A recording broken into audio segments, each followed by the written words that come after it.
Hello guys, today I'm going to tell you about that Cygnus token. Now before start the video, let's say my legal disclaimer. This video is only for educational purpose. Do your own research for the investing. According to the white paper, Cygnus project launched on 1st October 2025 by a team based in US. Cygnus is the first Web3 Instagram app layer and modular real yield layer. Its layer connects users to Web3 starting with fast growing Cygnus InstaPlay Hub and expanding to creator economy, data sovereignty, and AI integration. Cygnus chain is powered by the Cygnus full chain liquidity verification system (LVS), which ensures liquidity and provides distributed verified services, enabling users to earn staking income, LVS fees, and ecosystem incentives from on-chain and off-chain assets.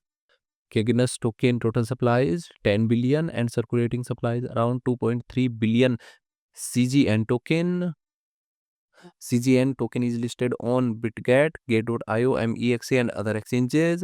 If I share my opinion with you, then this project up to 70% chances is that it is a legit or good project. So guys, don't take my opinion as a financial advice. Do your own research for the investing. Thanks for watching.